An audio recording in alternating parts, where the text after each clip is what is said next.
Pois é, para você de casa, como você sabe, toda quarta-feira é dia do nosso Manhã Pet, com assuntos muito importantes para você que é pai ou mãe de pet. E ao chegar a certa idade, os pets precisam de cuidados mais redobrados. E para isso, quando surge algum tipo de dificuldade na saúde, possa ser que precise de uma cirurgia. E é importante ter cuidado nesse momento com os animais mais velhos, animais idosos.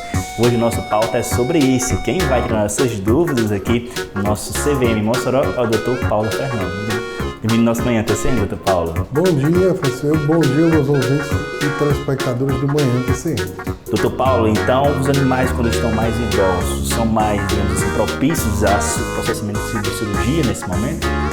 Digamos assim, existem alguns procedimentos cirúrgicos que eles são mais efetivos naqueles animais que têm a terceira idade. Como, por exemplo, hoje em dia na medicina veterinária, a longevidade dos animais ela está muito maior. Nós temos uma linha de medicamentos maior, uma linha de ração maior. Tudo isso vai favorecer com que esses animais vivam mais. E vivendo mais, eles vão apresentar também as doenças da terceira idade, que a mais comum dentre elas são os cânceres. Então as cirurgias que a gente mais faz nos idosos, nos animaizinhos idosos, são as neoplasias de câncer de mama e qualquer outro tipo de câncer. Doutor, em relação aos cuidados, para que o animal idoso geralmente precisa, o tutor precisa ter para que não precise de uma cirurgia. Quais tipos de cuidados são esses? Por exemplo, um exame rotineiro, digamos assim? Isso. Aqui no centro veterinário a gente procura trabalhar com a prevenção. Então, por exemplo, se você castra o seu animal, o seu pet, quando ele tem por volta de 1 ano, 2 anos, vai evitar de que quando ele chegue lá na terceira idade, com 10, 12 anos, ele tenha, por exemplo, o câncer de mama. Então, esses tipos de câncer eles podem ser evitados com uma cirurgia no começo da sua vida. Isso vai evitar, no caso das cadelinhas e gatas, o câncer de mama, no caso dos machos, um aumento de próstata, um câncer de testículo. Todas essas doenças podem ser evitadas castrando o animal de forma mais cedo. E aí, mais para frente, não vai ter esse tipo de problema. Existe algum tipo de impedição de saúde, digamos assim, que vai impedir, na verdade, do cachorro ou do gato de fazer uma cirurgia, doutor?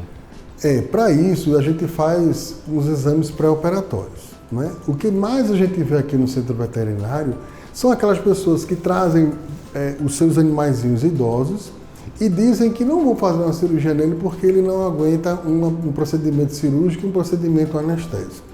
Isso é um grande mito. Não existe nenhum trabalho científico que comprove que um animal ou até mesmo nós, seres vivos, não podemos fazer uma cirurgia, por exemplo, depois de 80 anos. Né? A gente tem que fazer. Se for necessário, a gente faz.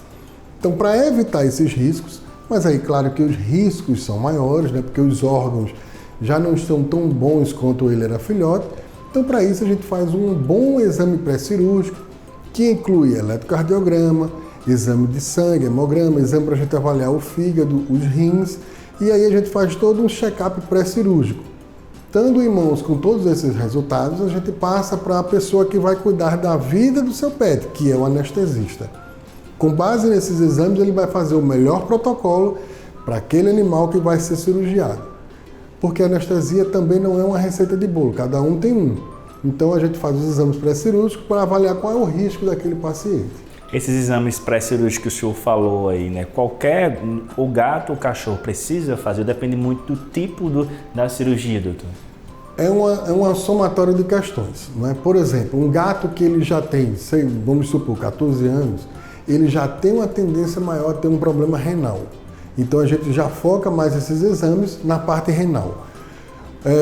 Um cachorrinho que tem também 16 anos, ele pode ter, além de problema renal, pode ter uma cardiopatia, pode ter uma hepatite, pode ter alguns problemas. Então, para cada animal, antes de solicitar os exames pré-cirúrgicos, a gente faz uma boa avaliação clínica, uma boa anamnese.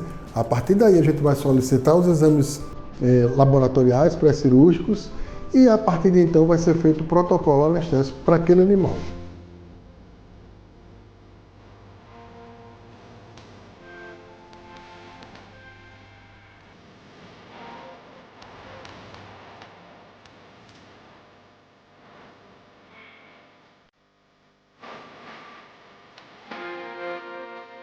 E nesse processo de cirurgia, um profissional importantíssimo é o anestesista. Vou conversar agora com a Vitória Gama, que faz parte aqui do CVM Mossoró. Vitória, bem-vinda ao nosso Manhã Pet. E para a gente começar essa conversa, quais tipos de anestesia que acontece geralmente e que mais ocorre, que você atende aqui no CVM Mossoró, Vitória? Bom dia, obrigada pela apresentação. Aqui no CVM, a gente, em qualquer local, a gente deve fazer anestesia de acordo com o estado físico do paciente, as condições fisiológicas do paciente. No caso do animal idoso, com o decorrer da idade, assim como nós humanos, os órgãos eles têm as funções vitais, elas são mais reduzidas, elas vão sendo limitadas.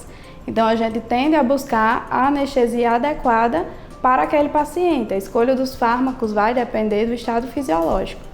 A anestesia em si vai depender do estado fisiológico do animal. Vitória, em relação à quantidade de medicamento que vocês utilizam nesse processo, depende muito do tipo de cirurgia? Um exemplo, para castração, qual a quantidade, digamos assim?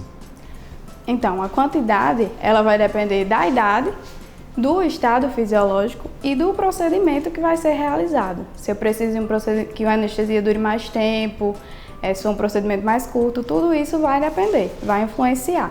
E, por exemplo, se for um animal com rins e fígado reduzidas, a gente vai ter que avaliar a dosagem, vai ter que avaliar também a questão dos fármacos que vão ser usados, porque esses órgãos eles são importantíssimos para a metabolização e a eliminação dos fármacos do organismo. Certo? Então, o acúmulo dos anestésicos no corpo podem causar os efeitos adversos e as complicações anestésicas começam a surgir daí. Vitória, em relação aos riscos, que a gente sabe e conhece alguns, mas vamos citar aqui para quem está em casa, em relação ao risco de cada tipo de anestesia? Pronto, os riscos, eles são avaliados de acordo com a profundidade anestésica. Por isso que é importantíssima a presença de um anestesista durante a cirurgia. Serve para avaliar o plano anestésico do animal. Se ele está muito superficial, por exemplo, ele vai provavelmente sentir dor, vai estar consciente, vai ter noção do que está acontecendo. E se ele estiver muito profundo, que podem acontecer problemas cardiovasculares e respiratórios. Existe um tempo máximo de um animal idoso permanecer sob anestesia? Não existe. Depende do procedimento, como eu falei, E depende das condições dele. A gente sempre busca deixar o animal inconsciente, sem dor, mas de uma forma que ele mantenha as suas funções vitais intactas, mantenha-se bem, certo? Tem aí um equilíbrio cardiorrespiratório.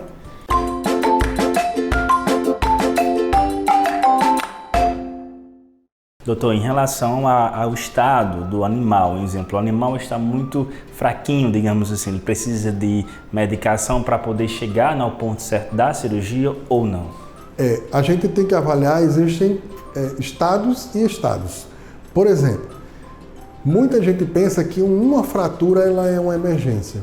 Não, se o animal quebrar uma pata, ele não vai morrer porque quebrou a pata. Mas se ele fraturar o pulmão, uma costela perfurar o pulmão, aí ele vai morrer. Então a gente tem sempre que usar o bom senso. O animal está debilitado, mas naquele momento ele precisa de uma intervenção cirúrgica ou ele pode aguardar? Se ele puder aguardar, o ideal é que a gente estabilize esse paciente para que ele consiga passar por um procedimento tanto anestésico quanto cirúrgico, de forma que não traga nenhuma chance desse animal vir a óbito. Mas se não for o caso, se tiver que fazer uma cirurgia de emergência, a gente faz. Por acaso, hoje já atendeu um animalzinho, um gatinho de uns 3 meses de idade, que ele teve um rompimento do diafragma. O bichinho ele não consegue respirar. E aí, no caso desse, como é que faz? A gente faz a cirurgia ou espera? E eu até falei para o tutor, A gente tem 2 opções. Se você não fizer a cirurgia, ele vai morrer. Se fizer a cirurgia, ele pode morrer. Então, o que é que você quer fazer? Tem cirurgias, tem problemas que a gente não tem como esperar, independente da condição fisiológica que o animal esteja passando. A gente tem que fazer. Mas se é uma cirurgia, por exemplo, de uma castração, não precisa fazer. A gente aguarda e faz no momento mais oportuno. Doutor, castração, você falou um ponto muito importante. Geralmente o animal, o gato, o cachorrinho, está já mais velho e o tutor decide fazer a castração. Tem algum problema com esse animal? Nenhum. Inclusive, a seguinte forma. Se o animal, um cachorro, ele tem uma hiperplasia de próstata, que é um crescimento da próstata, a forma que se trata esse problema no cãozinho é a castração. A gente não faz cirurgias na próstata. Na grande maioria das vezes a gente castra e essa próstata ela involui. Se ele tem uma neoplasia no testículo, também é uma castração. Então, para cada caso, a gente vai avaliando e precisa fazer a cirurgia. Doutor, falamos há pouco tempo, né, com a Vitória, que é anestesista aqui do CVM Mossoró, em relação ao pós-cirúrgico, né, como cuidar com o animalzinho após a cirurgia, naquele momento que ainda está sob anestesia. Depois da cirurgia, a gente segue alguns protocolos. Primeiro, o animal ele vai ficar aqui no bloco cirúrgico até ele começar a acordar. Então, esse tempo todinho, que ele é muito variável, pode acontecer entre 20 e 30 minutos, ele fica com o pessoal da anestesia, com as pessoas que estão fazendo a cirurgia, para dar todo aquele suporte até ele se recuperar. Recuperou-se, ele vai para o internamento, onde vai ficar de novo com outros profissionais lá, dando todo o suporte de temperatura. A gente lembra que quando o animal faz uma cirurgia, a temperatura tende a cair. Então precisa aumentar essa temperatura. O pessoal fica lá dando todo esse suporte. Tudo isso para que ele tenha uma recuperação da anestesia muito mais rápido e que ele possa voltar à sua vida natural de forma mais rápida também. Doutor, em relação aos cuidados, né, pós-operatório em casa, para quem está em casa, você que é tutor, tem um gatinho ou um cachorrinho e passou por cirurgia, quais os cuidados do pós-cirúrgico? Na maioria das vezes a gente faz para isso também uma consulta clínica com o tutor. Né? Tem animal que ele vai ser mais tranquilo, vai ficar mais quietinho, e tem os animais que vão ser mais alegres. Né? Eles vão dar cambalhotas, eles não querem saber se estão com ponto, se não estão com ponto, se estão com uma placa, uma fratura de osso, eles vão andar, vai fazer tudo. Se for um cachorro, vai correr atrás de gato, etc. Mas na grande maioria das vezes, para cada procedimento cirúrgico, a gente tem uma indicação. Se ele tem uma fratura de um membro, por exemplo, a gente colocou uma placa, ao contrário do que todo mundo pensa, a gente não imobiliza o membro. Fizemos a cirurgia hoje, no outro dia aquele animal tem que apoiar o membro, ele tem que andar. O andar vai fazer com que ele cicatrize mais rápido o osso. Porém, há uma diferença entre andar e correr. Ele não pode correr, ele tem que andar. Se é uma cirurgia de coluna, aí ele vai ter que ter uma recuperação mais delicada também. Se é uma cirurgia de castração de um cão ou de um gato, no outro dia é a vida que segue, ele vai ter uma vida normal sem problema nenhum. Então depende muito da cirurgia, do tipo cirúrgico que a gente faz para cada animal. Doutor, a recuperação para o animal mais idoso vai demorar mais do que um animal mais jovem, por exemplo? Na grande maioria das vezes, sim, porque ele tem uma fisiologia já um pouco mais retardada. Mas não significa que ele não vai se recuperar, ele vai se recuperar, né? Vai ter uma indicação de uns tratamentos mais intensivos. Por exemplo, se um jovem quebrou uma patinha, aquele jovem ele vai ter uma cicatrização da pata muito mais rápido do que o idoso. Não significa que o idoso não vai cicatrizar. Né? Mas, para a gente fazer uma cirurgia no idoso, ele precisa primeiro ter uma indicação cirúrgica. E tudo isso é conversado na consulta com o tutor lá no consultório, antes de vir para aqui para o bloco cirúrgico. Doutor, quais são os mitos mais comuns que o senhor escuta em relação à cirurgia de animal idoso? Eu não vou fazer a cirurgia porque o meu animal ele vai morrer. Interessante uma história que eu sempre conto. A gente precisava fazer uma intervenção em um animal que ele tinha um problema no coração. E a tutora relatou que não ia fazer porque ele tinha um problema no coração. Isso é um grande mito. Se a gente lembrar aquelas pessoas que fazem o famoso transplante de coração, onde está o problema? No coração. E se faz a cirurgia. Então, mesmo que o animal tenha um problema no coração, problema hepático, problema renal, para tudo isso, quem vai fazer o protocolo certinho é a anestesista. Então, o risco da cirurgia, por ele ser um animal idoso, ele é um pouquinho maior. Mas não significa que ele não possa fazer a cirurgia. Tem cirurgia, por exemplo, que só é feita no idoso. A cirurgia de mastectomia, que é a retirada de câncer de mama, só é feita no idoso. Dificilmente, eu tenho 16 anos de formado, eu nunca fiz no filhote, porque é uma doença de idoso, então só vai acontecer no idoso. Então a gente conversa muito com o tutor, explicamos a cirurgia, explicamos todo o passo a passo e sempre dá certo na grande maioria das vezes. Doutor, o câncer ainda é um dos métodos assim, que você mais realiza cirurgia aqui no CVM Mossoró? Dentre as cirurgias mais comuns, a gente pode citar as castrações. Mas nos animais, de um modo geral, eu poderia dizer que a cirurgia mais comum depois da castração seriam os famosos tratamentos periodontais, que são a limpeza de tártaro dos dentes, né, que todo animal, aí sim, independente da idade, a partir de 4 anos eles vão apresentar. Então a gente faz muito esse procedimento de limpeza dos dentes. Depois disso vem uma série de outras cirurgias que são menos recorrentes, né? Mas que também têm a sua importância. Como a dos cânceres é uma. Doutor, muito obrigado. É muito bom ter o senhor aqui em nosso Manhã TCM, nosso Manhã PET, com muitas, para você de casa, muitas informações sobre a cirurgia para o seu animal, seu gatinho, seu cachorrinho. Obrigado, doutor Paulo. Obrigado a vocês, obrigado a todos. Qualquer procedimento cirúrgico que vocês precisem, podem nos contactar, fazer aqui a consulta e a gente avalia a melhor forma para o seu pet.